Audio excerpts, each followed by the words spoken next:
ప్రియా పరలోకమందున మా తండ్రి, సాయంకాల సమయంలో నీ ఎందు భయభక్తి కలిగి నీ యొక్క జ్ఞాన గ్రంథం నుంచి కొన్ని మాటలు నేర్చుకోవాలని సదుద్దేశంతో ఇక్కడికి వచ్చాం తండ్రి.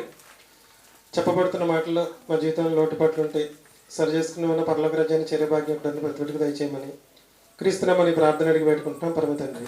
ఆమేన్. అండి, ఒక ఉదయం 2 మెసేజ్లు అన్నారు, 2 అద్భుతమైన పాఠాలు అన్నారు. ఇప్పుడు కూడా ఒక చిన్న పాఠాన్ని చెప్తాను. నేను ఒక 45 నిమిషాలు ఆఫ్ చేసేస్తాను. ఇది తొందరగా వచ్చారు కూడా తొందరగా మొదలు పెట్టేస్తాం. New year special message number 3 2 చెప్పేశారు. 3 కొంచెం ఇది వివాదాస్పదమైన పాఠం, ఒప్పుకోవడానికి కొంచెం కష్టంగా ఉంటుంది, అయినా ఒప్పుకొని తీరాల్సిందే. ఓకేనండి. పాఠం పేరేంటంటే దేవుని కనుదృష్టి ఎవరి మీద ఉంటుంది. దేవుని కనుదృష్టి ఎవరి మీద ఉంటుంది. ఈరోజు క్రిస్మస్, అదే క్రీస్తు జన్మ రోజున దేవుని కనుదృష్టి ఎవరి మీద ఉంది? క్రీస్తు మీద ఉందండి. క్రీస్తు మీద ఉంది కాబట్టి దూతలను పంపించాడు. పుట్టడానికి ముందే దూతను మరియ దగ్గరికి పంపించాడు, పుట్టిన తర్వాత గొర్రెల కాపుల దగ్గరికి పంపించాడు. ఇలా దృష్టి అంతా కూడా క్రీస్తు మీద ఉంది. దేవుని కనుదృష్టి జీవితాంతం మన మీద ఉండాలంటే మనం ఏం చేయాలనేది పాఠం అండి. ఒకసారి అందరూ ద్వితీయోపదేశ కాండం, రెఫరెన్స్ ఎక్కువ చెప్పను, 11వ అధ్యాయం 12వ వచనం. చాలా జాగ్రత్తగా రాసుకోండి, మంచి పాఠం అండి, చాలా అద్భుతంగా ఉంటుంది. ద్వితీయోపదేశ కాండం 11వ అధ్యాయం 12వ వచనం సగం నుంచి ఉంటుంది చూడండి. ద్వితీయోపదేశ కాండం పిల్లలు సగం నుంచి ఉంటుంది. నీ అందరూ ద్వితీయోపదేశ కాండం 11వ అధ్యాయం 12. నీ దేవుడైన యెహోవా కన్నులు సంవత్సరాది మొదలుకొని అంటే నూతన సంవత్సరం కదా, సంవత్సరాది మొదలుకొని సంవత్సరాంతం వరకు, డిసెంబర్ 31 అర్ధరాత్రి వరకు, జనవరి 1 1 గంట నుంచి 12 స్టార్ట్ అయిన దగ్గర నుంచి సంవత్సరాది నుంచి సంవత్సరాంతం వరకు యెహోవా కన్నులు ఎల్లప్పుడూ దాని మీద ఉండును. అంటే సంవత్సరం ఆది నుండి అంతం వరకు, అంటే 000 నుండి డిసెంబర్ 31 అర్ధరాత్రి 11:59 వరకు అర్థం. ఒక మాటలో చెప్పండి దీన్ని, ఒక సంవత్సరం అంతా అని అర్థం. ఒక మాటలు ఏంటంటే సంవత్సరం అంతా దేవుని కన్నులు దాని మీద ఉండును. దేని మీద? అక్కడ రాయబడింది ఏంటంటే యెరూషలేము పట్టణం మీద. యెరూషలేము పట్టణం మీద వాళ్ళందరూ ఎక్కడి నుంచి వచ్చారంటే ఐగుప్తు నుంచి కానాను దేశానికి రావడం జరిగింది. ఐగుప్తు నుంచి కానానుకు యాత్ర చేశారు ఇజ్రాయేలీలు. ఇది దేనికి ఛాయ అంటే మనం ఈరోజు భూలోకం నుంచి పరలోక ప్రయాణం, వాళ్ళ ఐగుప్తు నుంచి కానానుకు ప్రయాణం, మనం భూలోకం నుంచి పరలోక ప్రయాణం అనేది నిజస్వరూపం అనమాట. యెహోషువ కాలంలో వాళ్ళు ఎక్కడ ప్రవేశించారంటే ఐగుప్తు నుంచి, చివరిగా మోషే గారు చనిపోయారు కదా, యెహోషువ కాలంలో కానానులోనికి ప్రవేశించడం అనేది జరిగింది. దాని మీద లేదా దేశము మీద, అంటే దేశం మీద నా కనుదృష్టి సంవత్సరాది మొదలైన సంవత్సరాంతం వరకు ఉంటుందంటే అర్థం ఏంటి? దేశం మీద, గోడల మీద, పొలాల మీద, దేశ ప్రజల మీద, దేశంలో ఉన్న మనుషుల మీద, ప్రతి ఒక్కరి మీద ఆయన కనుదృష్టి సంవత్సరం మొదలు నుండి సంవత్సరం అంతం వరకు ఉంటుంది. 2 విషయాలు మనం నేర్చుకోవాలండి. వాస్తవమైన యెరూషలేము పట్టణం, ఆధ్యాత్మికమైన యెరూషలేము పట్టణం. వాస్తవమైన యెరూషలేము పట్టణం అంటే సొలొమోను గారు కట్టించిన దేవాలయము. ఆధ్యాత్మికమైన యెరూషలేము పట్టణం, మామగారు కూర్చోండి. ఆధ్యాత్మికమైన యెరూషలేము పట్టణం అంటే మీ ఇష్టం, ఎక్కడ కావాలంటే అక్కడ కూర్చోండి. ఆధ్యాత్మికమైన యెరూషలేము పట్టణం అంటే ఇప్పుడు మనం అందరం కూర్చున్న సంఘము. దేవుని కనులు అంటే సంవత్సరాది మొదలుకొని సంవత్సరాంతం వరకు పాత నిబంధన ప్రకారం ఆ పట్టణం మీద, యెరూషలేము మీద, దేశం మీద, అంటే దానిలో ఉన్న తన ప్రజల మీద ఉంటుందని అర్థం. వాస్తవమైన యెరూషలేము ఏది? ఇప్పుడు సంఘం, ఇప్పుడు మనం కూర్చున్న సంఘమే వాస్తవమైన యెరూషలేము. ప్రకటన గ్రంథం చూడండి, 21వ అధ్యాయం 2వ వచనం. ప్రకటన గ్రంథం 21వ అధ్యాయం 2వ వచనం. ప్రకటన గ్రంథం 21వ అధ్యాయం 2వ వచనం. నూతనమైన యెరూషలేము పరిశుద్ధ పట్టణము తన భర్త కొరకు అలంకరించబడిన పెండి కూతులు వరే సిద్ధపడి పరలోకంలో దేవుని యొద్ద నుండి దిగి వచ్చింది. ఎవరు ఈ పెండ్లి కుమార్తె అనేది 9వ వచనంలో చూడండి. 9వ వచనంలో సగం నుంచి చూడండి. పెండ్లి కుమార్తె అనగా గొర్రె పిల్ల యొక్క భార్య. గొర్రెపిల్ల భార్య ఎవరు? గొర్రెపిల్ల ఎవరు? యేసుక్రీస్తు. గొర్రెపిల్ల యేసు, భార్య సంఘము. అంటే ఎవరు? మనమే కదా సంఘం అంటే. ఇప్పుడు దేవుని కనుదృష్టి సంవత్సరాది నుంచి సంవత్సరాంతం వరకు ఆయన కనుదృష్టి మనపైన ఉంది. పాత నిబంధన ప్రకారం యెరూషలేం పట్టణం మీద ఉంది. కొత్త నిబంధన ప్రకారం సంఘము మీద ఉంది. 21వ అధ్యాయం 10వ వచనం చూడండి ఒకసారి. అదే ఇప్పుడు చూసిందే ప్రకటన గ్రంథం. ఆత్మవశుడైన ఎత్తునని ఎత్తైన గొప్ప పర్వతం మీదకి కొనిపోయి యెరూషలేము అను పరిశుద్ధ పట్టణము దేవుని మహిమ గలదై పరలోకమందున్న దేవుని యొద్ద నుండి సంఘము. అంటే ఇప్పుడు ఎవరండి? యెరూషలేము. ఆధ్యాత్మికమైన యెరూషలేము ఏది? ఇప్పుడు సంఘం. మనం అందరం కూర్చునేది. సంఘం మీద దేవుని కనుదృష్టి సంవత్సరాది మొదలు సంవత్సరాంతం వరకు ఉండును. యెరూషలేము పరిశుద్ధ పట్టణం అంటే దానికి 12 గుమ్మాలు, 12 ఇజ్రాయేలీలకు సంబంధించి అనమాట. 12 స్తంభాలు అంటే అపోస్తలు. మొత్తంగా కలిపి ఏమన్నారంటే దాన్ని యెరూషలేము లేదా నూతన యెరూషలేము. దాన్ని మొత్తంగా కలిపి ఇప్పుడు ఏమంటాము అంటే సంఘము. దాన్ని మొత్తాన్ని కలిపి ఇప్పుడు ఏమంటామంటే సంఘం. ఒక్కసారి మళ్ళీ రెఫరెన్స్ చూడండి. ద్వితీయోపదేశకాండం 11:12 అందరూ చూడండి. ఈ రెఫరెన్స్ చుట్టూని పాఠం అంతా తిరుగుతుంది. ద్వితీయోపదేశకాండం 11వ అధ్యాయం 12వ వచనం. సగం నుంచి చూడండి. ద్వితీయోపదేశకాండం 11వ అధ్యాయం 12వ వచనం. New year special message number 3 అండి. నీ దేవుడైన యెహోవా కనులు సంవత్సరాది మొదలుకొని సంవత్సరాంతం వరకు క్రైస్తవుల మీద ఉండును అని అర్థం. ఎవరి మీద? క్రైస్తవుల మీద ఉండును. అంటే అందరు క్రైస్తవుల మీద ఉంటుందా? ఎవరి మీద ఉంటుంది? ఎవరి మీద ఉంటుందో మనం తెలుసుకుని వెళ్ళిపోతామండి. పాత నిబంధనలో ఇజ్రాయేలీలు, కొత్త నిబంధనలో క్రైస్తవులు. పాత నిబంధనలో ఇజ్రాయేలీలు ఉన్నారు, అన్యులు ఉన్నారు. కొత్త నిబంధనకు వచ్చేటప్పటికి అన్యుల్ని, ఇజ్రాయేలీల్ని అందరూ కలిపి ఏమన్నారంటే క్రైస్తవులు లేదా సంఘము. ఎఫ్సీలకు రాసిన పత్రిక చూడండి, 3వ అధ్యాయం 6వ వచనం. ఎఫ్సీలకు రాసిన పత్రిక 3వ అధ్యాయం 6వ వచనం. ఎఫ్సీలకు రాసిన పత్రిక 3వ అధ్యాయం 6వ వచనం. గలతీ ఎఫ్సీ. ఒక మర్మం చెప్తున్నాడు అంటండి. ఎవరు? పౌలు గారు ఒక మర్మం చెప్తున్నారు. మర్మం అంటే అప్పటి వరకు ఎవరికి తెలియదు అంటది. తెలియందే కదా మర్మం. ఆ మర్మాన్ని తెలియదు. ఇప్పుడు మీకు ఒక మర్మము. అన్యజనులు సువార్త వలన క్రీస్తు యేసునందు యూదులతో పాటు సమాన వారసులు. ఇప్పుడు అందరూ కలిపి ఏమనొచ్చు అంటే ఇప్పుడు మనం సంఘము ఏనండి. ఏంటి ఇప్పుడు ఇజ్రాయేలు నేనంటే కుదిరిద్దా? సంఘం అంటే కుదిరిద్దండి? సంఘం అంటేనే కుదిరిద్ది.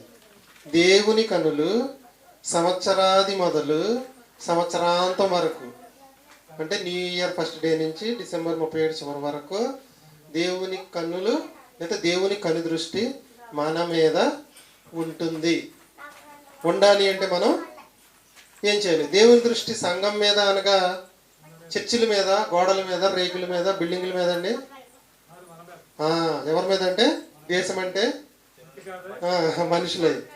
అలాగే విశ్వాసుల మీద ఉన్నది. ఒక మాటలో చెప్పాలంటే దేవుని కను దృష్టి సంవత్సరం మొదలు సంవత్సరాంతం వరకు సంఘము మీద ఉన్నది లేదా క్రైస్తవుల మీద ఉన్నది. దేశం అంటే మట్టి కాదే మనుషులే అన్నట్టుగా సంఘం అంటే కట్టడం కాదోయ్, సంఘం అంటే విశ్వాసులే. అంటే ఇప్పుడు దేవుని కను దృష్టి సంవత్సరాది మొదలు సంవత్సరాంతం వరకు ఎవరి మీద ఉంది? ఒకసారి మళ్ళీ చూడండి, ద్వితీయోపదేశకాండం 11:12. ఎన్నిసార్లు చదివినా దాంట్లో కొత్త అర్థం వస్తుందండి. ద్వితీయోపదేశకాండం 11:12. నీ దేవుడైన యెహోవా కనులు సంవత్సరాది మొదలు సంవత్సరాంతం వరకు నా మీద ఉన్నవి అని అర్థం. ఫస్ట్ ఎవరి మీద నేను చదువుకున్నాము? యెరూషలేము మీద, తర్వాత సంఘం మీద, క్రైస్తవుల మీద, తర్వాత సంఘం మీద, తర్వాత నా మీద నీ మీద ఉన్నాయి. యెహోవా కనుదృష్టి సంవత్సరాది మొదలు సంవత్సరాంతం వరకు. ఒక్క మాటలో చెప్పొచ్చు దీన్ని, సంవత్సరాది మొదలు సంవత్సరాంతం ఒక మాటలో చెప్పండి. ఇంకా దేవుని కనుదృష్టి అంటండి క్రైస్తవుని మీద ఎల్లప్పుడూ ఉంటుందంటండి. దేవుని కనుదృష్టి ఎల్లప్పుడూ మన మీద ఉంటుంది. ఇంతకీ ఎందుకు దేవుని యొక్క కనుదృష్టి మన మీద సంవత్సరాది మొదలు సంవత్సరాంతం వరకు ఎల్లప్పుడూ ఎందుకు ఉంటుంది? ఆన్సర్ అండి ఇర్మియా గ్రంథం 24:6. ఇది కూడా ఇంపార్టెంట్ పాయింట్ అండి. మీ న్యూ ఇయర్ అంతా గుర్తుంచుకోవాల్సిన మెసేజ్ అండి ఇది. దేవుని కనుదృష్టి సంవత్సరాది మొదలు సంవత్సరాంతం వరకు క్రైస్తవుల మీద ఎందుకు ఉంటుంది? నా మీద నీ మీద ఎందుకు ఉంటుంది? ఇర్మియా గ్రంథం 24:6. ఇర్మియా గ్రంథం, వారికి మేలు కలుగునట్లు నేను వారి మీద దృష్టి ఉంచుచున్నాను. ఎందుకు ఉంచుతున్నాడంటే ఇర్మియా గ్రంథం 24:6. ఎందుకు కనుదృష్టి సంఘం మీద లేదా క్రైస్తవుల మీద మన మీద ఉందంటే దేవుని కనుదృష్టి సంవత్సరాది మొదలు సంవత్సరాంతం వరకు ఎందుకుంది? మేలు చేయుటకు. ఇది బాగా గుర్తుంచుకోవాలి పాఠం అయ్యే వరకు కూడా. దేవుని కనుదృష్టి మన మీద ఎందుకుందంటే మేలు కలుగునట్లు నేను వారి మీద దృష్టి ఉంచుచున్నాను. అంటే మేలు చేయడానికే మన మీద దేవుడు దృష్టి పెట్టాడు. క్రితం ఆదివారం మనం అందరం ఇక్కడ చర్చిలో కూర్చున్నాం, తెలుసు కదండి. కూర్చున్నావా? అదే మన ఫ్యామిలీ లేదంటే ఒక ఫ్యామిలీ ఏలూరు నుంచి వస్తూ ఆటో యాక్సిడెంట్లు ఇరుక్కుంటే పరిస్థితి ఒకసారి ఆలోచించు. తుక్కు అయిపోయారండి. ఆదివారం మనం అందరం చర్చిలోకి వచ్చాను. మన ఉంగూరు రోడ్లో IBM దాటిన తర్వాత మిల్లికి అవతల భయంకరమైన యాక్సిడెంట్ జరిగింది.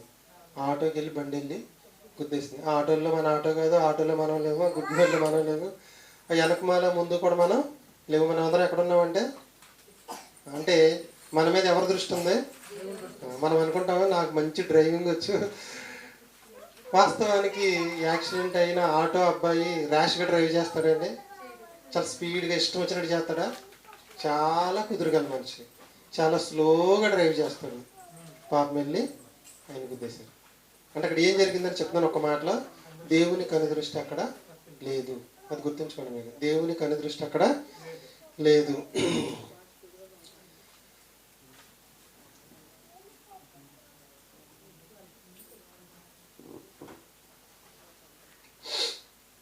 చాలా మంది ఏమంటారంటే మాట్లాడుతూ కొంచెం మిస్ అయినండి లేకపోతే చచ్చిపోయానండి అంటారు.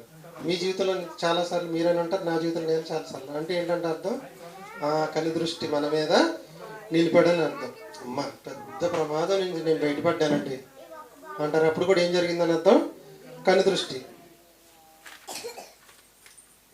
దేవుడు నా యందు దయించి తప్పించాడు కానీ లేకపోతే ఎప్పుడో చచ్చిపోయాడు అంటాం. అంటే ఏంటని అర్థం? దేవుని కనుదృష్టి మన మీద ఉంది. ఒక్క మాటలో చెప్పాలంటే బ్రతుకున్నామంటే దేవుని కనుదృష్టి మన మీద ఉంటుందండి. మనం బ్రతుకున్నామంటే అర్థం ఏంటంటే దేవుని కనుదృష్టి మన మీద ఉంది. కనుదృష్టి ఉంది కాబట్టి మనం అందరం బతికి ఉన్నాము. ఇంటికి తాళం వేసి ఊరు వెళ్తూ ఏమని చెప్తే ఇంటి పక్క వాళ్ళకి చూస్తా ఉండని అర్థం. అన్ని పనులు మానేసి కూర్చున్నాడు చూస్తూ ఉంటారండి వాళ్ళు. చూడరు. పోనీ చూస్తూ ఉండమన్నాం కదండి, దొంగలు పడుతున్నా అలా చూస్తూనే ఉంటారా? చూస్తూ ఉండమంటే ఏంటి అర్థం? ఏంటి దొంగలు ఎవరిని పడకుండా చూడమని అర్థం. మరి యెహోవా కనుదృష్టి మన మీద ఉందంటే అర్థం ఏంటి? న్యూ ఇయర్ స్పెషల్ మెసేజ్ మీరు ఈ సంవత్సరం అంతా గుర్తుంచుకోవాలని ఫస్టే చెప్పాను. సంవత్సరాది మొదలుకొని సంవత్సరాంతం వరకు యెహోవా కనుదృష్టి మన మీద ఉంటుంది. ఇద్దరు వ్యక్తులు జేబులో 10,000 తీసుకుని ఊరు బయలుదేరారండి. 10,000 తీసుకుని ఊరు బయలుదేరారు. మనలాగా దారులు కదా అప్పుడు అడవులు. ఒకళ్ళు కొంత సమయం తర్వాత బయలుదేరి, ఇంకొంత సమయం తర్వాత బయలుదేరు. మొదటి వాడు బయలుదేరి వెళ్ళినప్పుడు 10,000 కొట్టేశారు దొంగలు. వాడు రిటర్న్ ఇంటికి వచ్చేసాడు. రెండో వాడు కూడా బయలుదేరి వెళ్తే అదే దొంగలు రెండో వాడి దగ్గర కూడా 10,000 కొట్టేశారు. వాడు ఇంటికి వచ్చేసారు. తెల్లారి సండే. ఇద్దరు క్రైస్తవులు. ప్రతి ఆదివారం చర్చకు వచ్చేవాళ్ళు. కానీ మొదటి వాడు ఏం దేవుడు ఏమి లోకం, ఉన్న 10,000 పోయినాయి, ఎవడంతా చర్చికి అని ఆగిపోయాడు. రెండో వాడు చర్చి దగ్గరికి వచ్చి సాక్ష్యం చెప్పాడు. ఏమని, ఇలా దొంగలు పడ్డారు, 10,000 తీసుకున్నారు, కానీ నన్ను వదిలేశారు, నేను బ్రతికించినందుకు దేవుడికి థ్యాంక్స్ తండ్రి అన్నాడంట. ఇద్దరిలో ఎవరు గొప్ప చెప్పండి? అప్పుడు పోయిన దాని గురించి వదిలేసి యోబు గారు కూడా దేవుడికి ఎందుకు థ్యాంక్స్ చెప్పాడంటారు? ఆస్తులు పోయి, కొడుకులు పోయారు, కూతులు పోయారు, అలా ఉంది, నేను బతికే ఉన్నానుగా, నేను చచ్చిపోలేదు, అందుకని దేవుడా నీకు థ్యాంక్స్ అన్నాడు. అంటే మనం బ్రతికున్నాము అంటే దేవుడికి ఏం చెప్పచ్చు అంటే, అంటే దేవుని కనుదృష్టి మన మీద ఉంది. అప్పుడు దేవుని కనుదృష్టి మన మీద ఉంటే మనకి ఏం జరుగుతుందండి? మేలు జరుగుతుంది. దేవుని కనుదృష్టి మన మీద ఉంటే మనకి మేలు జరుగుతుంది. మరి ఇక్కడ ఇద్దరికి 10,000 పోనాయి. మేలు జరిగిందా కీడు జరిగిందా? ప్రాణం తీసుకోలేదు కానీ మొదటి వాడు నాకు మేలు చేశాడు దేవుడు అని వచ్చాడు. రెండో వాడు పోనీ 10,000 కదని సంఘం మానేశాడు. నువ్వు ప్రతి దాంట్లో మేలుని చూసుకోవాలే కానీ నువ్వు ఇంకోలాగా నువ్వు ఆలోచిస్తే చేసేదేమీ లేదు. దేవుని కనుదృష్టి మరి ఇలాగ అందరి మీద ఉంటుందా? కొందరి మీద ఉంటుందా? కొందరి మీద ఎందుకు ఉంటుంది, కొందరి మీద ఎందుకు ఉండదు? 2026 సంవత్సరం ఆది నుంచి అంతం వరకు, సంవత్సరాది నుంచి సంవత్సరాంతం వరకు దేవుని కనులు మనకు మేలు చేయుటకు ఆయన కనుదృష్టి మన మీద ఉండాలంటే మనం ఏం చేయాలి? ఇది పాఠం అండి. ఇప్పటి వరకు నేను చెప్పిన పరిచయం. పాఠం ఏంటంటే,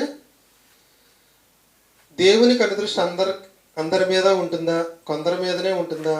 కొందరి మీదనే ఎందుకు ఉంటుంది, కొందరి మీద ఎందుకు ఉండదు? 2026 సంవత్సరం ఆది నుంచి అంతం వరకు, సంవత్సరాది నుంచి సంవత్సరాంతం వరకు దేవుని కనులు మన మీకు మేలు చేయుటకు ఆయన కనుదృష్టి మన మీద ఉండాలంటే మనం ఏం చేయాలి? కీర్తనల గ్రంథం 139 అధ్యాయం 1 నుంచి 5 వరకు వచ్చినాను. అసలు దేవుడు మనలను చూస్తాడా, కనుదృష్టి నిలుపుతాడా, నిలపడా? కీర్తనల గ్రంథం 139 అధ్యాయం 1 వచనం. కీర్తనల గ్రంథం 139 అధ్యాయం 1 వచనం. యెహోవా తెలుసుకొని ఉన్నావు అంటే కనుదృష్టి నిలిపితేనే కదా కూర్చుంటాం తెలిసేది. కూర్చుండుట, నేను లేచుట అంటే నువ్వు అప్పుడు అక్కడ దావీదు గారిని తీసేయండి. నేను కూర్చుండుట, నేను లేచుట నీకు తెలియను అంటే కనుదృష్టి నిలిపినట్ట నిలపనట్ట? తర్వాత తలంపు పుట్టక మునిపే నీవు నా మనసు గ్రహించుచున్నావు, నా నడకను చూడండి, చూసారా, నా పడకను పరిశీలన చేసి ఉన్నావు, నా చర్యలన్నింటినీ బాగుగా తెలుసుకొని ఉన్నావు. యెహోవా, అబ్బో ఇంకా దారుణంగా ఉంది ఇది. మాట నా నాలుకకు రాకమునిపే పూర్తిగా తెలుసు అంటండి. నోట నాలుకకు మాట రాకముందే అది నీకు పూర్తిగా తెలిసి ఉన్నది. వెనకకు ముందుకు నీవు నన్ను ఆవరించి ఉన్నావు, నీ చెయ్యి నా మీద ఉంచి ఉన్నావు. ఎక్కడికి వెళ్ళిపోతాడు మనిషి? ఇప్పుడు చెప్పండి, దీన్ని బట్టి కనుదృష్టి నిలిపాడా నిలపలేదా? నిలిపాడు. ఎందుకు నిలిపాడు అంటే మేలు చేయడానికి. దేవుని కనుదృష్టి సంవత్సరాది నుండి సంవత్సరాంతం వరకు మన మీద ఉండాలంటే మనం చేయవలసిన 3 పనులు తెలుసుకుని ముగించుకుందాం. న్యూ ఇయర్ స్పెషల్ మెసేజ్ ఏంటంటే, సంవత్సరాది నుంచి సంవత్సరాంతం వరకు దేవుని కనుదృష్టి మన మీద. దేవుని కనుదృష్టి మన మీద ఎందుకు ఉండాలి అంటే మనకు మేలు కలగడానికి. దేవుని కనుదృష్టి సంవత్సరాది నుంచి సంవత్సరాంతం వరకు మన మీద ఉండాలంటే మనము చేయవలసిన 3 పనులు లేదా 3 విషయాలు. మొదటిదండి, సరిపోతుందంటే మొదటిది, మొదటి రాజుల గ్రంథం 9వ అధ్యాయం 3వ వచనం. మొదటి రాజుల గ్రంథం 9వ అధ్యాయం 3వ వచనం. చెప్పని మాట్లాడుతూ, నా దృష్టియు నా మనస్సును ఎల్లప్పుడూ అక్కడ ఉండును. 3వ రాజుల గ్రంథం 9వ అధ్యాయం 3వ వచనం సగం నుంచండి చివరి మాట. నా దేవుడు అంటున్నాడు, నా దృష్టియు నా మనస్సును ఎల్లప్పుడూ అక్కడ ఉండును. 40వ వచనం చూడండి. నా దేవా, ఈ స్థలమందు చేయబడి విన్నపముల మీద నీ కనుదృష్టి ఉంచుదువు గాక, నీ చెవులు దానిని ఆలకించును గాక. 7వ అధ్యాయం 15వ వచనం. ఈ స్థలము చేయబడిన ప్రార్థనల మీద నీ కనుదృష్టి నిలుచును గాక. అంటే దేవుని కనుదృష్టి ఎవరి మీద నిలుస్తుందండి? ఇప్పుడు మీకు 4 రెఫరెన్స్లు చూపించాను. దేవుని కనుదృష్టి మన మీద ఉండాలి. మనకు మేలు చేయాలంటే మనం ఏం చేయాలి? సంవత్సరాది నుంచి సంవత్సరాంతం వరకు. అది చిన్న మొక్క అండి. ఇప్పుడు ఈ 4 రెఫరెన్స్లు ఏంటంటే, నా దృష్టియు నా మనస్సు ఎల్లప్పుడూ అక్కడ ఉండును. ఎక్కడంటే మందిరం మీద. ఎందుకంటే ఈ స్థలమందు చేయబడి విన్నపముల మీద నీ కనుదృష్టి ఉంచుదువుగాక, నీ చెవులు దానిని ఆలకించును గాక. 7:15లో ఈ స్థలముల మీద చేయబడి ప్రార్థనలు నీ కనుదృష్టి నిలుపుము. అంటే పాత నిబంధన ప్రకారం దేవాలయం అంటే కట్టడం, కొత్త నిబంధన ప్రకారం దేవాలయం అంటే మానవ దేహం. ఇది దేహం అనేది గుడి, చర్చ్ అనేది గుడి కాదు, దేహం అనేది గుడి. ఇప్పుడు ఇది గుడి కాదు, దేవుని పాఠాలు నేర్పే బడి. ఇప్పుడు దేవుని కనుదృష్టి దేని మీద ఉంటుంది? దేవాలయం మీద ఉంటుంది. దేవాలయంలో వాళ్ళు చేసే విన్నపాల మీద ఉంటుంది. ఎందుకు ఉంటుందంటే వాళ్ళకి మేలు చేయడానికి. ఇప్పుడు దేవుని కనుదృష్టి మన మీద ఉండాలంటే మనం ఏం చేయాలి? సింపుల్ లాజిక్ అండి. కుర్చీలు సరిపోతాయా? ఇక్కడ కుర్చీ ఉంది, చెప్పండి. దేవుని కనుదృష్టి మన మీద ఉండాలంటే మనం ఏం చేయాలి? మొదటిది దేవుని కనుదృష్టి అంటే దేవాలయం మీద ఉంటుందండి. దేవాలయంలో చేసే ప్రార్థన వైపు ఉంటుంది. దేవాలయం అంటే ఇప్పుడు చర్చ్ కాదు, మన దేహంలో మనం ఎప్పుడైతే దేవునికి ప్రార్థన చేయటం మొదలు పెడతామో వెంటనే దేవుని కనుదృష్టి మన మీద వచ్చేస్తుందంటండి. చూసారు లాజిక్? దేవుణ్ణి మన వైపుకి ఏం చేసుకోవాలి? ఆకర్షించాలి, లాగేసుకోవాలి. దేవుని కనుదృష్టి. తల్లి ట్యాప్ పడిపోతాం ఇటొచ్చి పిల్లలు లాగిటి. దేవుని కనుదృష్టి నీ దేహం ద్వారా దేవుడికి చేసే ప్రార్థనల మీద ఉన్నది. అంటే అర్థం ఏంటంటే ప్రార్థన చేసే వారి మీద దేవుని కనుదృష్టి నిలిచి ఉంటుంది. ఎందుకు ఉంటుంది అంటే మనకు మేలు చేయడానికి. కాబట్టి మనం మంచిగా ప్రార్థనా పరులమై ఉండాలి. నీతిగా జీవిస్తూ మనం ఎప్పుడు ప్రార్థన చేసినా దేవుని కనుదృష్టి మన మీద ఉంటుంది. వినుటకు చెవులు గలవాడనే పాటలో 2వ చరణంలో అవుతుందండి. నీతిమంతుల ప్రార్థన ఆయన చెవియొగ్గి ఆలకించును. 2026 అంతా దేవుడి కనుదృష్టి మీ మీద ఉండాలంటే మనం ఏం చేయాలండి? ప్రార్థన చేయాలి. ఎన్నిసార్లు చేయాలి రోజుకి?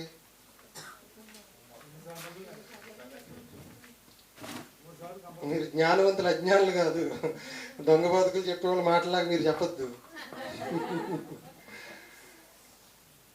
దేవుడి కనుదృష్టి మన మీద ఉంటుంది.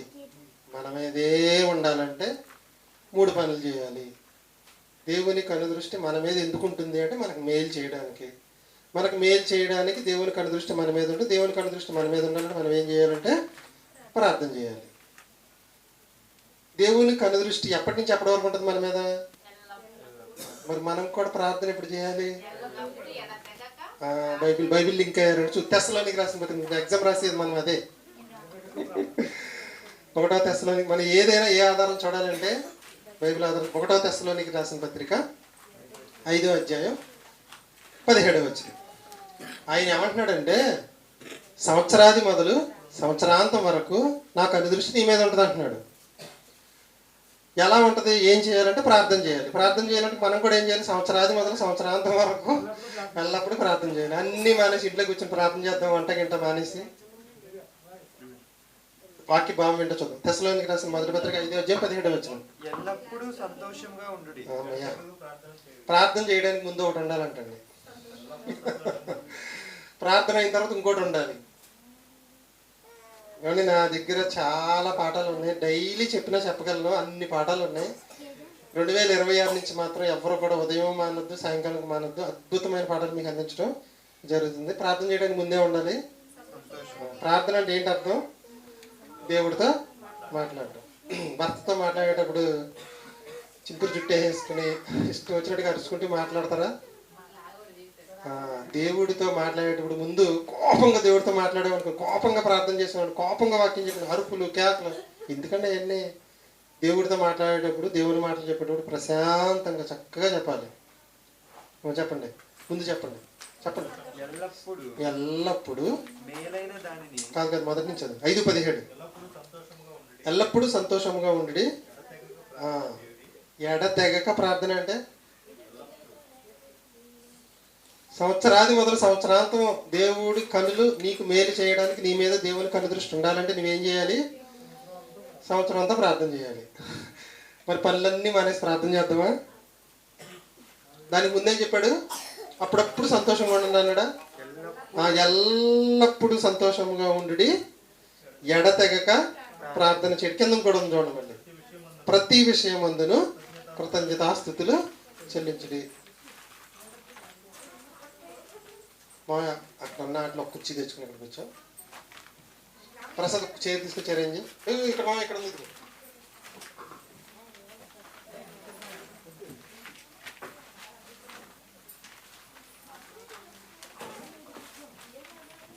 చూసారు కదా, దేవుని కన్ను దృష్టి ఎల్లప్పుడు సంవత్సరాది మొదలు సంవత్సరాంతం వరకు మన మీద ఉండాలి అంటే మనం కూడా ఎడతెగక ప్రార్థన చేయాలి. ప్రార్థన చేయడానికి ముందు తల్లి మీ ఇద్దరు ఏదో ప్లేస్లో కూర్చోవాలి. తల్లి మీ ఇద్దరికి చెప్తున్నారు అందరూ. ఎడతెగక అంటే ఎల్లప్పుడూ చేస్తూనే ఉండాలి. అన్నీ మానేసండి.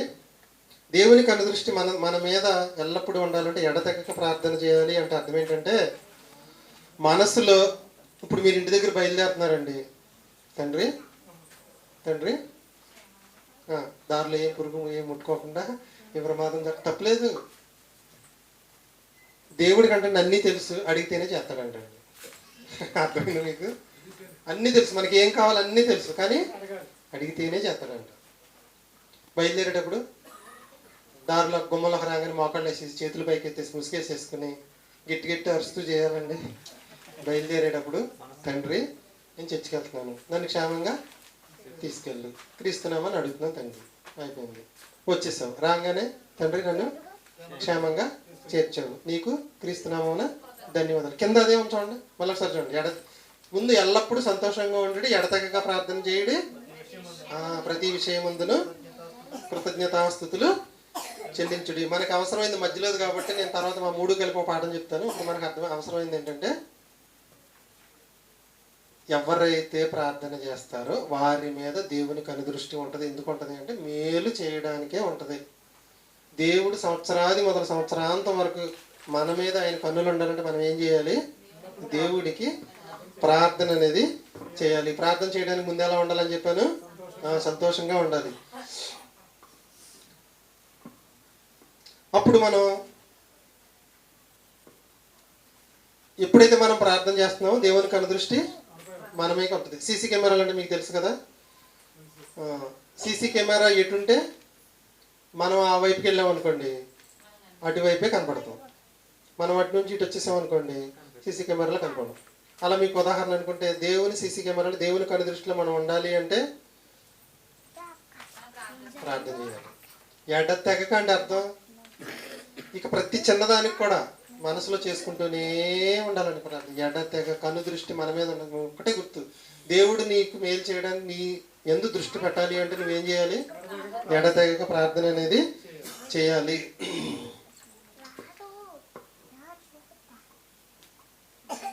చాలా మంది ఏమంటారంటే కీర్తన గ్రంథం ఒకసారి చూడండి, 139:2. కీర్తన గ్రంథం 139:2. కీర్తన గ్రంథం 139:2 సగం నుంచి ఉంటుంది చూడండి.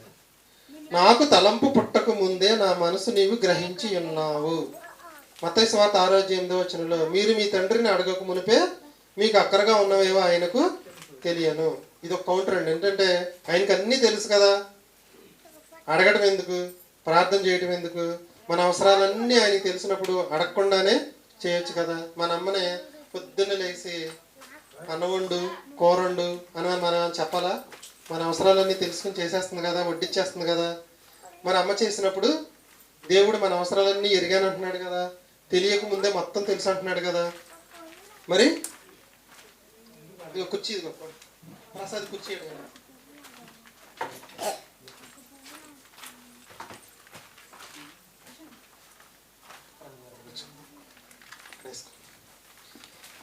అని కౌంటర్ వేస్తారండి.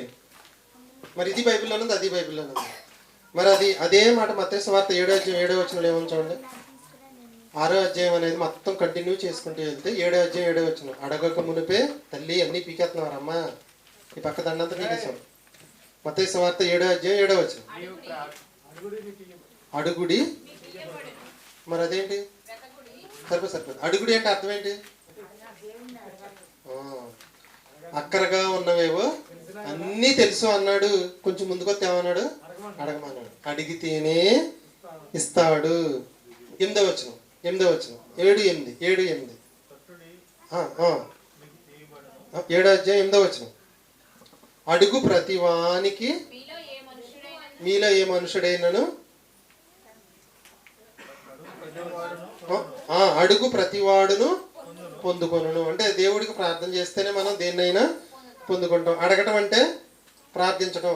కొంత అచ్చట కొంత ఇచ్చట ఉన్న వాక్యాన్ని మనం పరిశీలించి అయితే దాని భావన ఇప్పుడు మనకి అర్థమవుతుంది. ఎందుకు అడగాలి అంటే, మనం భూమి మీద ఉన్నాం, సాతాను రాజ్యంలో ఉన్నాం. యోహాను సువార్త 14:30 ప్రకారం ఈ లోకాధికారి అయిన సాతాను ఆధీనంలో మనం అందరం కూడా ఉన్నాము. మత్తయి సువార్త 4వ అధ్యాయం 8వ వచనం ప్రకారం యేసుక్రీస్తుని ఏమంటాడు? ఈ లోక రాజ్యాలన్నింటినీ నీకు ఇస్తాను అన్నాడు. ప్రకటన గ్రంథం 12:9 ప్రకారం అది ఏమైందంటే, సాతాను భూమి మీదకి పడద్రోయబడిందంటే దాని యొక్క రాజ్యాన్ని భూమి మీద స్థాపించుకుంటుంది. దాని రాజ్యంలో మనం అందరం జీవిస్తున్నాం కాబట్టి ఏదైనా సరే మనం దేవునికి ప్రార్థన.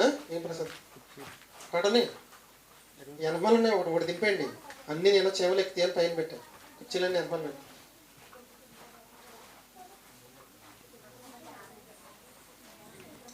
మనం సాధారణ రాజ్యంలో కిందకెందుకు? ఆ కుర్చీలు తీసేయండి కిందేమా, భోజనాలు కింద తినిపోయండి. ఒక ప్రసాద్ అనేది తెచ్చాడు చూడు. ఇక్కడ ఎదురు 2 కుర్చీలు ఉన్నాయి.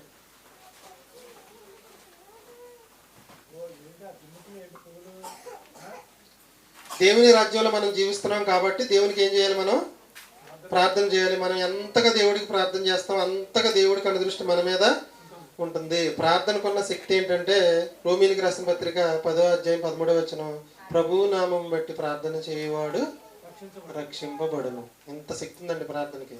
దేవునికి అనుదృష్టి సంవత్సరాది మొదలు సంవత్సరాంతం వరకు, అంటే సంవత్సరం మొత్తం మన మీద ఉండాలంటే సంవత్సరం అంతా ప్రార్థన చేయాలి. ఎడతెగక ప్రార్థన చేయాలి. ప్రతి చిన్న విషయానికి ప్రార్థన చేయాలి. ఏ పని ప్రారంభించినా, ఏ చిన్న పని వంట చేయడానికి మొదలు పెట్టేటప్పుడు కూడా ఏ చిన్న పని చేసినా అలా ఎడతెగక మనం దానితో మాట్లాడుతూ ఉంటే ఆయన కనుదృష్టి మన మీద ఉంటుంది. ఇది మీకు కొంత తెలిసిందే కదండి. కొంత ప్రార్థన చేయటం అని ఎంత మీకు తెలిసిందే. తెలియని రెండో విషయం చెప్తాను. దేవుని కనుదృష్టి, న్యూ ఇయర్ స్పెషల్ మెసేజ్, దేవుని కనుదృష్టి సంవత్సరాది మొదలు సంవత్సరాంతం వరకు మన మీద ఉండాలి అంటే, మనకు మేలు చేయడానికి ఎల్లప్పుడూ ప్రార్థన దేవునికి చేయాలి. చేయడానికి ముందు సంతోషంగా ఉండాలి. చేయటం అయిపోయిన తర్వాత దేవుడికి థ్యాంక్స్ కూడా చెప్పాలి. మొదటిది. రెండో విషయం అండి, సామెతల గ్రంథం 22వ అధ్యాయం 12వ వచనం. సామెతల గ్రంథం 22వ అధ్యాయం 10వ వచనం 12వ వచనం అండి. దేవుని కనుదృష్టి సంవత్సరాది మొదలు సంవత్సరాంతం వరకు మన మీద మనకు మేలు చేయడానికి ఉండాలి అంటే, మొదటిది ఎడతెగక ప్రార్థన చేయాలి. రెండో సంగతి, దేవుని కనుదృష్టి సంవత్సరాంతం వరకు సంవత్సరాది నుంచి సంవత్సరాంతం వరకు మన మీద మనకు మేలు చేయడానికి కనుదృష్టి నిలపాలి అంటే చేయవలసిన రెండోది. సామెతల గ్రంథం 22వ అధ్యాయం 18వ వచనం. సామెతల గ్రంథం 22వ అధ్యాయం 18వ వచనం. సగం నుంచి ఉంటుంది చూడు. యెహోవా చూపులు 12. ఎన్నో వచనం? అదే కరెక్ట్ అయితే 22:12. యెహోవా చూపులు లేదా కనుదృష్టి అనొచ్చా? యెహోవా కనుదృష్టి జ్ఞానము గలవానిని కాపాడును. అంటే అర్థం ఏంటి? అంటే కనుదృష్టి నిలుపుతాడని అర్థం, మేలు చేస్తాడనే కదా అర్థం.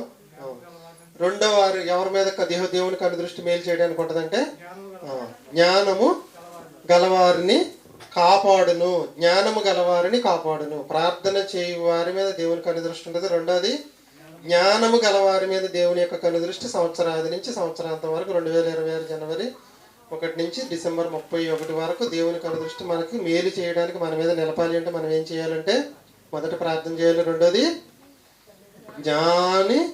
జ్ఞానము కలిగి ఉండాలి. జ్ఞానము గలవాడిని ఆయన కాపాడును. ఇందుకే కీర్తనల గ్రంథం 53:2 చూస్తే దేవుడు నరులను ఆకాశము నుంచి పరిశీలించుచున్నాడు. జ్ఞానము గలవారి మీద ఆయన కనుదృష్టి ఉంటుంది. ఇంకొక కుర్చీ ఇవ్వాలి. జ్ఞానము గలవారి మీద ఉందా జ్ఞానము గలవారి మీద ఆయన కనుదృష్టి ఉంటుంది. ఇంతకీ జ్ఞానమునకు సరైన అర్థం ఈరోజు మీరు తెలుసుకుంటారు ఈ పాటలో. ఇదే నేను అపార్థం చేసుకుంటారని చెప్పింది. దేవుని కనుదృష్టి ప్రార్థన చేసేవారి మీద ఉంటుంది మనకు మేలు చేయడానికి. రెండోది జ్ఞానుల మీద ఆయన కనుదృష్టి ఉంటుంది మనకి మేలు చేయడానికి. ఇంతకీ జ్ఞానులు అంటే ఏంటి? బైబిల్ చదివేవాడిని ఏమండి మనం ఏమంటాం?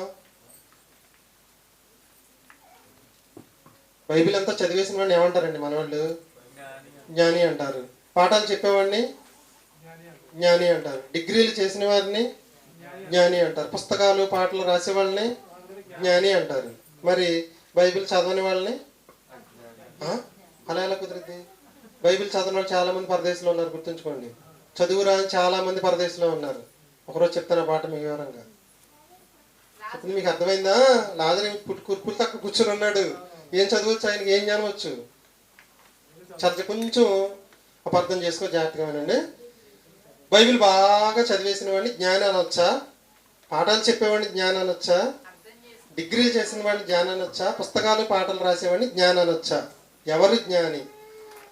ఏ జ్ఞాని మీద దేవుని యొక్క కనుదృష్టి ఉంటుంది కాపాడడానికి? గుర్తుంచుకోండి. భూలోకంలో 2 జ్ఞానాలు ఉన్నాయి, చెప్పండి. లోక జ్ఞానం, దేవుని జ్ఞానం. ఏది లోక జ్ఞానం, ఏది దేవుని జ్ఞానం అనేది రాజేష్ ఇంటి దగ్గర ఒకరోజు చెప్పాం. కొత్త పాఠాలు ఆ 2 కూడా. దాన్ని కొంచెం ఇప్పుడు మీకు వివరిస్తే ఈజీగా అర్థమైంది. ఒక లోక జ్ఞానులు, దేవుని జ్ఞానం. యాకోబు పత్రిక 3:17 లోక జ్ఞానం అంటే ఎవరో చెప్పండి. ఆ రోజు అన్నారు కదా, మన వారందే గుర్తులేదు, ఎప్పుడు ఎలా గుర్తుండదు అంటారా? కాదండి, నేను ఆ రోజు చాలా వివరంగా కూడా చెప్పి యూట్యూబ్లో కూడా పెట్టాను నా కొత్త పాఠాన్ని. యాకోబు పత్రిక 3:17 లోకంలో 2 రకాల జ్ఞానులు ఉన్నారు. ఏ జ్ఞాని మీద దేవుని యొక్క కనుదృష్టి మేలు చేయడానికి ఉంటుంది? 2 జ్ఞానం ఏంటో, ఒక మొదటిది లోక జ్ఞానం, రెండోది దేవుని జ్ఞానం. ఇప్పుడు ఒక మనిషిని చూపించి ఈయన లోక జ్ఞాని, ఇంకో మనిషిని చూపించి ఈయన దైవ జ్ఞానం ఎలా చెప్పాలి? దైవ జ్ఞానుల మీద దేవుని కనుదృష్టి ఉంటుంది. ప్రమాణం ఏంటి, కొలమానం ఏంటి, ఆనవాలు ఏంటి?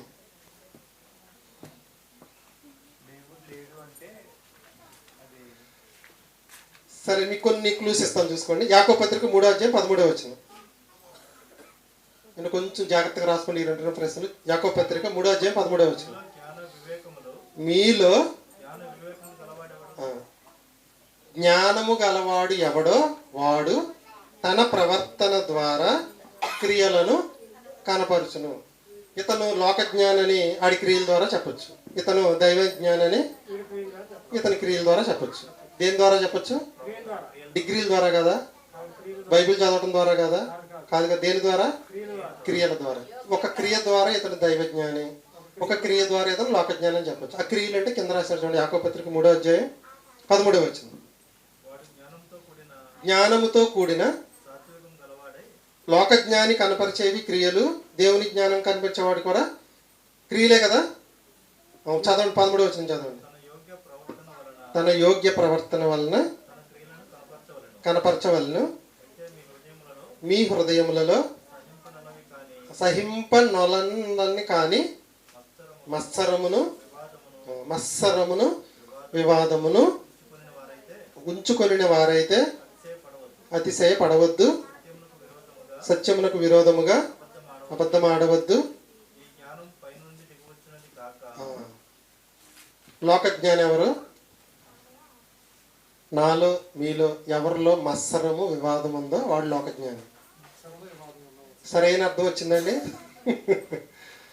మత్సరం నాకుంటే నేను లోక జ్ఞానిని, వివాదం నాకున్నా నేను లోక జ్ఞాని. నా క్రియల ద్వారా నా జ్ఞానాన్ని కనపరుస్తాను. 16 చూడండి, 16 ఏలయనగా మత్సరమును వివాదమును. మత్సరము వివాదము. మత్సరం అంటే ఏంటి? అసూయ పడిపడమన్నాడు. మత్సరము వివాదము కలిగి ఉన్న ప్రతి ఒక్కళ్ళు లోకజ్ఞానులు. వీళ్ళ మీద దేవుని యొక్క కనుదృష్టి ఉండదు. ఇప్పుడు దైవజ్ఞానులు, ఆత్మజ్ఞానులు, లోకజ్ఞానులు ఎవరో తెలిసిపోద్ది కదా మనకి. ఇప్పుడు లోకజ్ఞాని ఎవరో చెప్పండి. మత్సరము వివాదం ఈ రెండు కలిగిన వాడు లోకజ్ఞానం అండి. ఎప్పుడు మనకు అయ్యేస్తే అప్పుడే మనం లోకజ్ఞానులు. మరి దేవుని జ్ఞానానికి కొలమానం ఏంటి చూద్దామండి. పరలోక జ్ఞాని మీద దేవుని కనుదృష్టి ఉంటుందండి. మొదటిది ప్రార్థన చేసేవారి మీద దేవుని కనుదృష్టి ఉంటుంది. రెండోది పరలోక జ్ఞాని మీద. జ్ఞాని మీద నా కనుదృష్టి ఉంచుతున్నాను అన్నాడు దేవుడు. ఏ జ్ఞాని మీద? పరలోక జ్ఞాని మీద దేవుని యొక్క కనుదృష్టి ఉంటుంది. ఇప్పుడు ఎవరు పరలోక జ్ఞాని, ఎవరు దైవ జ్ఞాని, ఎవరు జ్ఞాని? బైబిల్ ఇచ్చిన వివరణ చూద్దాం. 3వ అధ్యాయం 17వ వచనం. 3వ అధ్యాయం 17వ వచనం చూసుకోండి, గుర్తుంచుకోండి, చాలా జాగ్రత్తగా వినాలి అందరూ. అయితే పైనుంచి వచ్చే జ్ఞానం అంటే, పైనుంచి వచ్చే జ్ఞానం అంటే పరలోక జ్ఞానం, ఆత్మ జ్ఞానం, దైవ జ్ఞానం. అంటే కింద చూడండి, మొట్టమొదట నేను పవిత్రంగా ఉంటే నేను పరలోక జ్ఞాని అండి, నేనే దైవ జ్ఞాని అండి, నేనే ఆత్మజ్ఞాని అండి. మీరుంటే మీరే దైవజ్ఞాని, ఆత్మజ్ఞాని. డిగ్రీలు చేసిన వాళ్ళు కాదండి, గుర్తుంచుకోండి ఎప్పుడు కూడా. అలా అనుకుంటే చదువురాని వాళ్ళు అందరూ భూమి మీద ఉండిపోతారు, నరకానికి వెళ్ళిపోతారు. నేను దైవజ్ఞానిని, ఆత్మజ్ఞానిని, పరలోక జ్ఞానిని అని మనం ఎలా చెప్పచ్చు? కొలమానం. డిగ్రీలు కాదు, బైబిల్ చదవటం కాదు, పాఠాలు చెప్పడం కాదు, పుస్తకాలు రాయటం కాదు, పాటలు రాయటం కాదు, అది చేయటం కాదు, ఇది చేయటం కాదు. ఏమేమి రాయబడింది మాట? ఏమని రాయబడింది? మొట్టమొదట ఇతను పరలోక జ్ఞాని అని మనం చెప్పడానికి కొనపాలను. మొట్టమొదట పవిత్రుడుగా ఉంటాడు. చూసుకోండి. రెండోది తర్వాత అంటే ముందు ఇది ఉండాలి. తర్వాత సమాధానకరంగా ఉండాలి. తర్వాత మృదువుగా ఉండాలి. తర్వాత సులభంగా లోబడాలి. తర్వాత కనికరం కలిగి ఉండాలి. తర్వాత మంచి ఫలాలు ఉండాలి. చివరిగా ఆనందండి అక్కడ, చివరిగా పక్షపాతమైనను వేషధారమైనను లేనిది. ఇప్పుడు ఎవరు మహాజ్ఞాని? ఎవరు చెప్పండి? ఎవరు పరలోక జ్ఞాని, ఎవరు ఆత్మజ్ఞాని, ఎవరు దైవజ్ఞాని?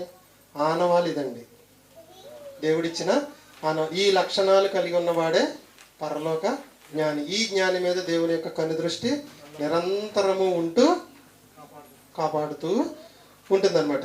ఎవరు ఒక మాటలో చెప్పండి, ఇదంతా కలిపి ఒక మాటలో, ఈ పరలోక జ్ఞానం మొత్తం ఒక మాటలో చెప్పండి.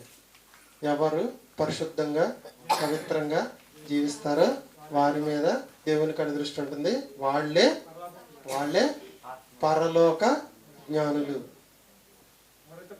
అంతే. ఇప్పుడు నేను చెప్పింది కదా కొలమానం, బైబిల్లో దేవుడే ఇచ్చాడు కొలమానం. ఇక మత్సరము వివాదం కలిగిన వాడు లోకజ్ఞాని, వాడి మీద నాకు అనుదృష్టి ఉండదు. ఎవడైతే పవిత్రంగా జీవిస్తాడో వాడి మీద నాకు అనుదృష్టి ఉంటుంది, వాడే పరలోక జ్ఞాని. చదువు కొలమానం పెట్టి దేవుడు పరలోకం ఇస్తాడని అనుకోండి, మరి మా అమ్మకు చదువు రాదు, జయమ్మకు చదువు రాదు, కొంతమంది చదువు రాదు, వాళ్ళందరూ ఇక్కడ ఆగిపోతారు. అలాంటి వాడైతే దేవుడిని ఏమంటారు? అక్కడికి వెళ్ళి నువ్వు నాకు చదువు నేర్పించు, నేను చదివేవాడిని, నేను డిగ్రీలు చేసేవాడిని, నేను పాఠాలు చెప్పేవాడిని, నేను పుస్తకాలు రాసేవాడిని అంటారు. ఏంటి పెట్టాడు? ఇప్పుడు ఈ భూమి మీద ఉన్నాడు ఎవరైనా నేను పరలోక జ్ఞానిని అని ఎలా చెప్పగలం? పవిత్రంగా జీవిస్తే చాలు, అయిపోయింది. ఈ చిన్న పని చేయగలిగితే చాలు. క్రీస్తుని నమ్మి బాప్తిసం తీసుకుని చక్కగా పాపం చేయకుండా జీవించిన వాడే పరలోక జ్ఞాని, ఆత్మ జ్ఞాని, దైవ జ్ఞాని. ఇది కొలమానం. ఇప్పుడు చూడండి, సామెతల గ్రంథం చూసారు కదా. సామెతల గ్రంథం ఇప్పుడు మీకు బాగా అర్థమవుతుంది. సామెతల గ్రంథం 22:12.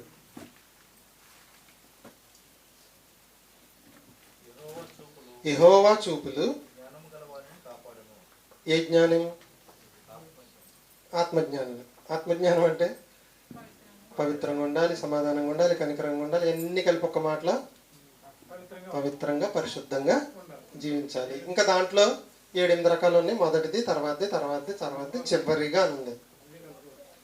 ఇదే నేను ఫస్ట్ చెప్పాను. మీరు కొంచెం ఇది అర్థం చేసుకోవడానికి, మీరు ఒప్పుకోవడానికి కొంచెం ఇబ్బందిగా ఉంటుంది. అయినా సరే వాస్తవం ఇదే. వాస్తవం అనేది ఇదే. మరి ఎవరు మహాజ్ఞాని, ఎవరు పరలోక జ్ఞాని, ఎవరు ఆత్మజ్ఞాని, ఎవరు దైవజ్ఞాని ఆనవాళ్ళు ఏంటండి? కొలమానమే. లోక చదువులు మాత్రం కాదు. లోక చదువులతో పని లేదు. ఎవరు పవిత్రంగా జీవిస్తారో వారే జ్ఞాని, ఆత్మజ్ఞాని, దైవజ్ఞాని. ఎవరు సమాధానకరంగా జీవిస్తారో వాళ్ళే, అంటే సమాధానం అంటే గొడవలు లేకుండా, వారే జ్ఞాని, ఆత్మజ్ఞాని, దైవజ్ఞాని. ఎవరు మృదువుగా ఉంటారో, మృదు స్వభావి అంటారు, వారే దైవజ్ఞాని, ఆత్మజ్ఞాని, దైవజ్ఞాని.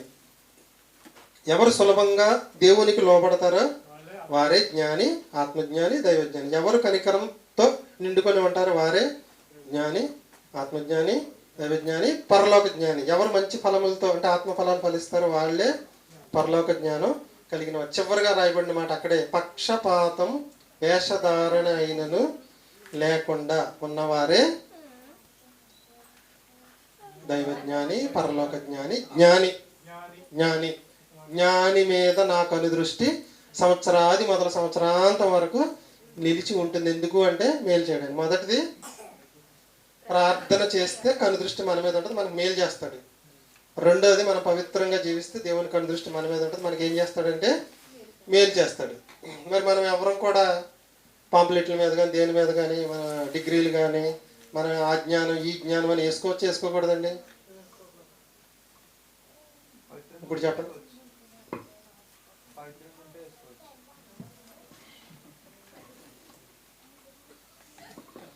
ప్రతిరోజు అంటండి మనిషి ఏదో పాపం చేస్తాడంటండి.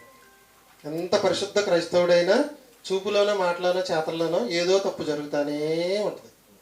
అందుకని మనం ఒకరోజు చెప్పాం, దేవునికి అసాధ్యమైన వాటిల్లో మొదటిది బాప్తీసం ద్వారా మన పాపాలు కడుక్కోవాలి. ప్రతిరోజు రాత్రి పడుకునేటప్పుడు ఆయన రక్తంలో మళ్ళీ ఏదైనా మనం తప్పులు చేస్తే క్షమించమని అడిగితే కడుగుతాడు. ప్రతిరోజు కడుక్కోవాలంటే మన బాప్తీసం ద్వారా పాపాలు కడుక్కోవడం కాదు, అయిన తర్వాత నుంచి ప్రతిరోజు రాత్రి పడుకునేటప్పుడు. చాలా మంది రాలేదు ఆ రోజు, యూట్యూబ్లో పెట్టాను వినండి. దేవునికి అసాధ్యమైన వాటిలో మొదటిది క్రీస్తు రక్తాన్ని ఆశ్రయించిన ప్రతిరోజు కడుక్కోవాలంట. మనం ప్రతిరోజు పడుకునే ముందు పడుకోవాలి. కడుక్కోకుండా పడుకుంటే ఆ రోజు చచ్చిపోయామనుకోండి, అంతే, సంగతులు అయిపోయినట్టు చరిత్ర. ప్రతిరోజు కడుక్కోవాలి. ఆయన రక్తాన్ని ప్రతిరోజు మనం ఆశ్రయించాలి. బాప్తీసం ద్వారా తీసుకుంటే మొత్తం అన్ని పోయి అక్కడి నుంచి ప్రతిరోజు పాపాలని, తండ్రి తెలియక చూపు ద్వారా, మాట ద్వారా ఏదైనా తప్పు చేస్తే నన్ను క్షమించు అని పడుకుంటే మొత్తం పోయినట్టే. ఇక్కడ డిగ్రీలు అవసరం లేదు, అయ్యే అవసరం లేదు, ఇయ్యే అవసరం లేదు. దీనికి పవిత్రంగా జీవిస్తే దేవుని కనుదృష్టి మన మీద ఉంటుంది. ఇప్పుడు మన పాంప్లెట్లో కానీ దేని మీద కానీ మనం ఏం వేసుకోవాలనే దాన్ని కూడా చిన్న మాట చెప్పి ముందుకెళ్తాను. పత్రికలు ఎవరు ఎక్కువ రాశారు? పౌలు గారు. ఇప్పుడు పౌలు గారు ఏం వేసుకోవచ్చు? 20-30 డిగ్రీలు వేసుకోవచ్చు. ఆయనకి మొత్తం తెలుసు. పరలోక జ్ఞానం. ఆయన ఏం వేసుకున్నాడు? ఆయన చూసుకుంటే మీకు పౌలు గారు రోమీలికి రాసిన పత్రిక, పౌలు గారు రాసిన పత్రికలో మొట్టమొదటి పత్రిక, మొదటి అధ్యాయం, రోమీలికి రాసిన పత్రిక, మొదటి పత్రిక, అదే రోమీలికి రాసిన మొదటి పత్రిక, రోమీలికి రాసిన పత్రిక, మొదటి అధ్యాయం, మొదటి వచనం. దేవుని యొక్క దాసుని, James a servant of God. అంతేనండి? జేమ్స్ కాదు, sorry, Paul a servant of Jesus Christ. తీతు పత్రిక మొదటి అధ్యాయం 2వ వచనంలో చూడండి, దేవుని దాసుని అని రాశాడు. ఇక్కడేమో క్రీస్తు దాసుని అన్నాడు. తీతు పత్రిక మొదటి అధ్యాయం 2వ వచనంలో దేవుని దాసుని, Paul a servant of God. మరి ఈయన ఎందుకు పెట్టుకోలేదంటారు? డిగ్రీలు అయ్యి ఎందుకేం పెట్టుకోలేదంటారు? దేవుని యొక్క, పౌలు గారే నేను దేవుని యొక్క దాసుని, క్రీస్తు యొక్క దాసుని. అక్కడ ఆ పాంప్లెట్ మీద చిన్న మొక్క కూడా ఉందండి. ఎవరైనా చదివారు? ఇక్కడికి వచ్చారు పొద్దున్న. God's servants. ఎవరు? ఆ పైన ఉన్న 8 ఫోటోలు. అంతకు మించిన ఎక్స్ట్రాలు వద్దు మనకి, అంతేనా? ఏం చెప్పాడు పౌలు గారు? నేను దేవుని దాసుని, క్రీస్తు దాసుని. అలాగే యాకోబు గారు మొదటి అధ్యాయం మొదటి వచనంలో ఏమన్నాడంటే దేవుని యొక్కయు ప్రభువు యొక్కయు దాసుని అన్నాడు. యాకోబు పత్రిక మొదటి అధ్యాయం మొదటి వచనం, దేవుని యొక్కయు ప్రభువు యొక్కయు. James a servant of God and of the lord Jesus Christ. పేతురు గారు ఏమన్నారు? సిమోను పేతురు గారు రాసిన మొదటి పత్రిక మొదటి అధ్యాయం, నేను కూడా క్రీస్తు దాసుని అన్నాడు. యోధా గారు చివరి పత్రిక, యోధా రాసిన పత్రిక, ఆయన కూడా ఏమన్నాడంటే నేను యేసుక్రీస్తు దాసుని. ఇదండి మనం పెట్టుకోవాలని అనుకుంటే ఇది మనం ఎక్కడ నేర్చుకోవచ్చు అంటే వంశీ గారి దగ్గర నేర్చుకోవచ్చు. ఇప్పుడు కూడా వంశీ గారు అన్ని డిగ్రీలు ఇప్పుడు ఉన్న క్రైస్తవ ప్రపంచంలో ఆయనకు మించి చెప్పగలిగిన బోధకుడు ఈ ప్రపంచంలో లేడండి. ఆయనే ఏం వేసుకున్నాడంటే ఒక గొప్ప సంస్థను ఏమన్నాడంటే 2 నిమిషాలు కాదు 2 సెకండ్లలో మీకున్న జ్ఞానం మొత్తం శూన్యమని నిరూపిస్తానన్నాడు. మీకున్న జ్ఞానం మొత్తం శూన్యమని నిరూపిస్తానన్నాడు. ఎన్ని 2 నిమిషాలు కాదు 2 సెకండ్లు చాలన్నాడు. ఆయన ఏం వేసుకున్నాడు? Brother R Vamshi servant of God అని చూసుకుంటే ఎక్కడైనా సరే ఆయన అంటే దేవుని పరిచారకుడు, దేవుని దాసుడు. మరి మనం ఏం వేసుకోవాలనుకుంటే సర్వెంట్ ఆఫ్ గాడ్, అంతకు మించి మనకి ఛాన్స్ అనేది లేదు. మన ముందు భక్తులు కూడా ఏం వేసుకున్నారంటే అయ్యే వేసుకున్నారు. కాబట్టి పక్షపాతము వేషధారణ లేకుండా ఉన్నవాడే పరలోకం యొక్క జ్ఞానండి. సామెతల గ్రంథం 22:12 మీరు చూశారు కదా, యెహోవా చూపులు, యెహోవా కన్నులు, యెహోవా కనుదృష్టి జ్ఞానము గలవారిని కాపాడును. ఆయన కనుదృష్టి మన మీద నిలుపుతాడు. ఎందుకంటే మేలు చేయడానికి, రెండోది మనల్ని కాపాడడానికి. ఈ లక్షణాలు మనకుంటే సంవత్సరాది నుంచి సంవత్సరాంతం వరకు మనం ఈ లక్షణాలు చూపించగలిగితే దేవుని కనుదృష్టి మనకు మేలు చేస్తుంది, మనలను కాపాడుతుంది. ఇప్పటి వరకు మనం చెప్పిన లక్షణాలు ఎవరు కలిగి ఉంటారో వారే జ్ఞాని, ఆత్మజ్ఞాని, దైవజ్ఞాని, పరలోక జ్ఞాని. సాధారణంగా మనం వినే మాటలు ఏంటంటే ఆయనండి మహాజ్ఞాని అంటారు. అంటారా? నువ్వు అడ్డగాడిదివా అంటే కదండి అర్థం. మరి నువ్వెవరివే? నీ దగ్గర కూడా ఉందిగా బైబిల్. ఇప్పుడు మహాజ్ఞాని, ఆత్మజ్ఞాని, పరలోక జ్ఞాని ఎవరిని అనొచ్చు చెప్పండి? ఈ 7 లక్షణాలు నేను చెప్పాను చూసారు ఇందట, ఆ లక్షణాలన్నీ ఉన్నవాళ్ళు. ఆయన ఎవరో మహాజ్ఞాని అంటే మరి నువ్వు ఇప్పుడు అవుతావు మహాజ్ఞానివి. ఆ కొలమానం తట్లా ఆయనండి మహాజ్ఞాని అండి, ఆయనండి మహాజ్ఞాని అండి. మనం ఉడతలమా? ఒకసారి ఆలోచించాలి కదా. బైబిల్ అందరికి ఇచ్చాడు కదా దేవుడు, కొలమానం కూడా ఇచ్చాడు. 7 లక్షణాలు మనం చూపిస్తే ఆయన మహాజ్ఞాని, ఆయన మహాజ్ఞాని ఎవరో కాదండి. ఏమని చెప్పాలి? అందరూ కూడా సర్వెంట్ ఆఫ్ గాడ్స్, దేవుని దాసుడు లేదా దేవుని పరిచయం. ఎవరి గురించి నువ్వేం చెప్పినా ఏం చెప్పాలి? ఆయన దేవుని దాసుడు అండి, ఆయన దేవుని పరిచయం. అంతకుమించి నువ్వు మాట్లాడేదంతా కూడా వాక్యానికి విరుద్ధం, వాక్యానికి విరుద్ధం. ఎప్పుడు కూడా ఆయన ఎవరో అనకూడదు. మరి నువ్వు ఇప్పుడు అవుతావు? ఆయన ఎవరో వెళ్తారు పర్లోకం అంటావా? అనగా ఇక్కడికి వచ్చేటప్పటికి చెప్పండి, నువ్వు జ్ఞాని అయితే నీ మీద దేవుని కనుదృష్టి ఉంటుంది. నీ ఎదురుకొండ వ్యక్తి ఆయన జ్ఞాని అన్నావంటే దేవుని కనుదృష్టి ఆయన మీదకి వెళ్తుంది. మన మీదకి రావాలంటే మనం కూడా జ్ఞానాన్ని కలిగి ఉండాలి. ఇప్పుడు చెప్పండి, సంఘంలో ఎవరు జ్ఞాని? 7 లక్షలు రాసి పెట్టుకోండి ఇంటి దగ్గర, బాగా మైండ్లో ఉంచుకోవాలి. ఈ సంవత్సరం అంతా గుర్తుంచుకోవాలి. ఖాళీగా ఉన్నప్పుడు ఇంకో రోజు చెప్పుకుందాం, ముందుకెళ్ళిపోదాం. వారి మీదే దేవుని దృష్టి ఉంటుందండి, వారినే దేవుడు కాపాడతారు. ఎవరు జ్ఞానం, ఎవరు మహాజ్ఞానం, ఎవరు పరలోక జ్ఞానం, ఎవరు దైవ జ్ఞానం, ఎవరు ఆత్మజ్ఞానం ఆధారం ఏంటంటే 3వ అధ్యాయం 17వ వచనం. యాకోబు పత్రిక, మొట్టమొదట పవిత్రంగా జీవించేవాడు అండి. అలా చూసుకుంటే మొత్తం లక్షణాలన్నీ ఉన్నాయండి. అవన్నీ తర్వాత సమాధానం, తర్వాత మృదువు, తర్వాత సులభంగా లోబడతాం, తర్వాత కనికరం, తర్వాత మంచి ఫలములు, తర్వాత పక్షపాతం లేకుండా వేషధారణ లేకుండా ఉన్నవాడే ఆత్మజ్ఞాని, పరలోక జ్ఞాని. వాడి మీదే నా కనుదృష్టి ఉంటుంది తప్ప దేని మీద కూడా నా కనుదృష్టి అనేది ఉండదు. దేవుని కనుదృష్టి సంవత్సరాది నుంచి సంవత్సరాంతం వరకు మన మీద ఉండాలి అంటే ఈ 2 లక్షణాలు కలిగి ఉండి, 3వ లక్షణం మనం జనవరి 1 రోజు చెప్పుకుందాం. యాకోబు గారు 15 నిమిషాలు చెప్తా అన్నారు. ఓకేనా? వాళ్ళు ఒకసారి చెప్పి ముగించేస్తాను. దేవుని కన్నులు, కనుదృష్టి లేదా చూపు మన మీద ఉన్నది, మన మీదనే ఉన్నది, మన మీదనే ఉన్నది. ఎందుకంటే మేలు చేయడానికి, మనల్ని కాపాడడానికి. మేలు చేయాలి అంటే ఎడతెగక అసలు అస్తమానం ప్రార్థన చేస్తూనే ఉండాలి. నడుస్తున్నప్పుడు చేసుకోవచ్చు, ప్రయాణం చేస్తున్నప్పుడు చేసుకోవచ్చు. మనసులో చేసుకోవడానికి ఏముందండి, అస్తమానం చేస్తూనే ఉండాలి. దేవుడు నీ మీద కనుదృష్టి పెట్టాలి అంటే నువ్వు ప్రార్థన చేయాలి. రెండోది జ్ఞాని మీద నాకు కనుదృష్టి ఉంటుంది. ఎవరు జ్ఞాని? కొలమానం, చదువు కాదు, డిగ్రీలు కాదు, పాటలు కాదు, పుస్తకాలు కాదు, ఏమి కాదు, అన్ని పక్కన పెట్టేసి యాకోబు పత్రిక 3:17 వచ్చిన ఆ 7 లక్షణాలు ఉన్నవాడే పైనుంచి వచ్చే జ్ఞానం. పైనుంచి వచ్చే జ్ఞానం ఏంటది? పరలోక జ్ఞానం. భూమి మీద ఉన్న ఇతను లోక జ్ఞానాన్ని ఎలా చెప్పొచ్చు అంటే మత్సరము, వివాదం. ఈ రెండు నాలో ఉంటే నేను లోక జ్ఞాని, నాలో లేకపోతే పరలోక జ్ఞాని. కొలమానం అర్థమైంది కదా. మూడోది మనం తర్వాత చూసుకుందాం. ప్రార్థన చేసి ముగించుకుంది. యాకోబు గారు చెప్తారు. ప్రియ పరలోకమందున మా తండ్రి, 2026 సంవత్సరం జనవరి 1 నుంచి డిసెంబర్ 31 వరకు, ఆ సంవత్సరమే కాదు తండ్రి, మేము బ్రతికినంత కాలం సంవత్సరాది నుంచి సంవత్సరాంతం వరకు నీ కనుదృష్టి మాకు మేలు చేయడానికి, మమ్మల్ని కాపాడడానికి నీ కనుదృష్టి మా మీద ఉండాలి అంటే చేయవలసిన 3 విషయాల్లో 2 విషయాలు నీ పిల్లలు తెలియజేశాను. ఇప్పటి వరకు కూడా మేము అందరం చేస్తున్నదే, కానీ ఎడతెగక చేయాలని ఈరోజు తెలుసుకున్నాం తండ్రి. ప్రార్థన చేయు వారి మీద నీ కనుదృష్టి నీ మేలు చేయడానికి ఉంటుంది. పరలోక జ్ఞాని మీద నీ కనుదృష్టి ఉంచి కాపాడుతూ ఉంటామని తెలియజేసా తండ్రి. నీ పిల్లలకు తెలియజేశాను. జనవరి 1 రోజున 3వది కూడా చెప్పి ముగిస్తాను తండ్రి. ఆ 3 లక్షణాలు మేమందరం కూడా కలిగి నీ కనుదృష్టి మా మీదే ఉండి మేమందరం కూడా పరలోక రాజ్యం చేరే భాగ్యం దయచేయమని క్రీస్తునామని ప్రార్థన అడిగి పెట్టుకుంటున్నాం పరమ తండ్రి.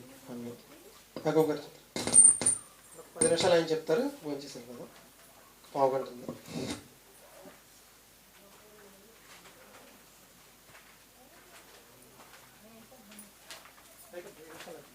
ఇంకా